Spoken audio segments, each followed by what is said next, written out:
Okay, first of all, thanks for here for everyone, audience and proposers and opposers. Now, I'm here to propose that mandatory IFRS adoption is helpful to our information environment in terms of comparability and also the flexibility.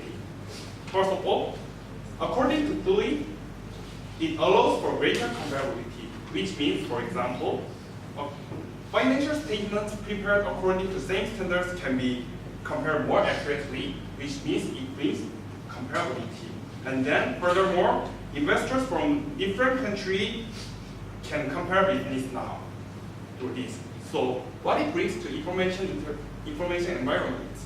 Here's another example. According to Horton et al., mandatory IFRS adoption increases cross-border equity holdings for those firms where the divergence was greatest prior to IFRS, which means that which means that by this comparability, now it improves the efficiency of information intermediaries. So, improvement of information intermediaries means that improvements on information environment as well as so in environment of information there will be more flexibilities as well. I would like to oppose Han's point about greater comparability. How sure will financial statements prepared according to standard are accurate? In Malaysia, they have IFRS, Malaysia Financial Reporting System. So Mustafa and Hsiang actually stated that by adopting IFRS as a converged framework, that means Malaysia will need to surrender its authority to manage financial reporting standard. Then there will be more difficulty will arise, like then the complexity of standards and high cost. Second, convergence with IFRS does not prove consistent control for all the entity included. First, Yuan and Chia stated that IFRS not only deals with accounting, only affect those who deal with accounting. That means there is no guarantee that all the investors can understand the information and make the best investment decision.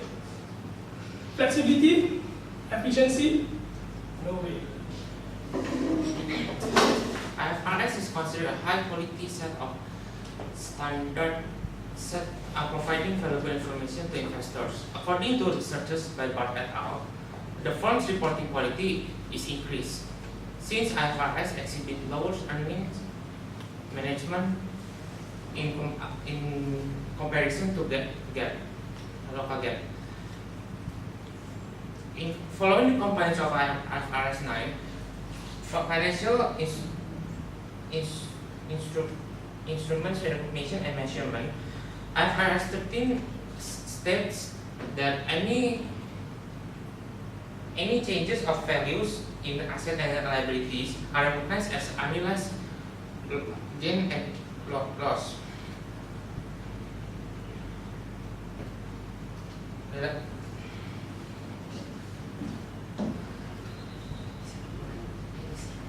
Can I start?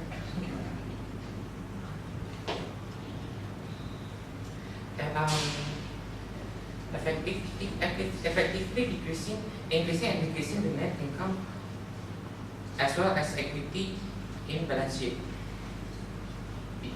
Because of the consistency manner in which assets and liabilities are measured, IFRS limits a company's ability to potentially manipulate its reported net income.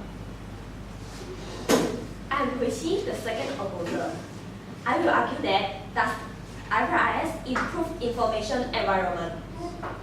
IFRS require a lot of information in the disclosure. Therefore, information overload. According to Moroga and Barburi 2010, information overall impact purchasing and division outcome, inventory performance declines. Besides that, the proposal said that the adoption of IFRS can improve the information environment while they still have scandal under IFRS. For example, Satyam accounting scandal. Back in 2013 stated, Satyam became the first Indian company to adopt IFRS. However, accounting manipulation practice is still unavoidable. Hence, we, the opposition team, believe that the statement is false. Thank you, Michi. I'm the proposal side. I think IFRS adoption will reduce the cost of the firm. According to May 2008, we find that the extent to which accounting standards differ across countries is negatively related to financial analysts. And if there is differences in accounting standards in different countries, therefore, it will impose more cost on foreign financial analysts. And by implementing IFRS in different countries, we'll be able to increase financial analyst activity because financial analysts are likely to focus on firms that they find it more interesting, and subsequently, the investor will likely to listen to the suggestion given by the financial analyst. And furthermore, according to COFRIC 2007, adoption of IFRS widens the potential investment base of a firm. Therefore, we'll be able to attract foreign institutional investors. And last, I want to stress that IFRS reporting can help firms to attract foreign institutional investment, and therefore real convergence and harmonization of IFRS is likely to happen. Good morning everyone, I'm Ying. While all of the above provides persuasive argument for IFRS adoption, however, based on my research, the compliance costs associated with such transactions should not be neglected. The change of domestic GAAP to IFRS under this mandatory setting is significant for some firms. Besides, not only for these direct costs, those indirect costs may incur due to this mandatory setting as well. Furthermore, according to last meeting 2012, this single set of high-quality accounting standard is hard for developing countries to adopt due to insufficient level of developed skills, accounting standard, lower level of governance, and less developed capital market. The developing country may face a problem which is high cost of changing, but little of benefit to provide high-quality information. For example, Panama substantially adopt IFRS but have not able to obtain the economic benefit from the adoption. And for your information, Satya failure makes India suffer from the loss of investors, which negatively affected the capital market of India.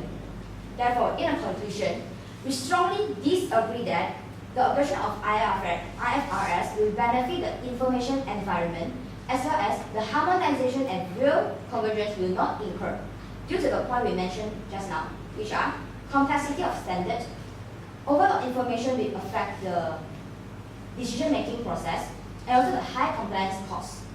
Thank you. So let me summarize. Mandatory IFRS number 1 allows for greater comparability and flexibility. Number 2 reduces the cost of the firm. Number 3 attracts foreign investor. Number 4 lowers earning management. So back to the question: does mandatory IFRS improve the information environment? Before we answer this question, let's look at this from a different perspective. If IFRS is insignificant to the information environment, why was it even introduced in the first place?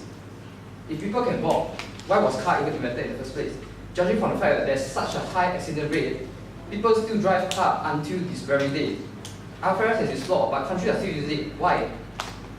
Because there is a very significant need for it. We do agree that IFRS is not a perfect system. Judging from the fact that its creator is not perfect either. However, IFRS is constantly undergoing improvisation in order to suit the information environment of today. To conclude, harmonization and real convergence will occur with the mandatory implementation of IFRS. Thank you. So now we open to the Q&A section. Any question? From proponent side, what financial analysis has to do with the adoption of IFRS?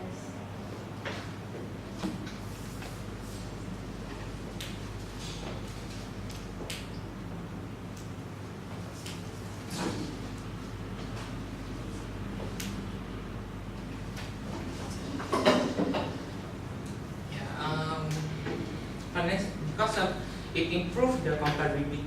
Financial analysis can using the IFRS, it improves the comparability of for a financial analysis to analyze the financial information. Just like I said, Financial statements are prepared using common set of accounting standard. It improves the accuracy and attract the investors to invest the company.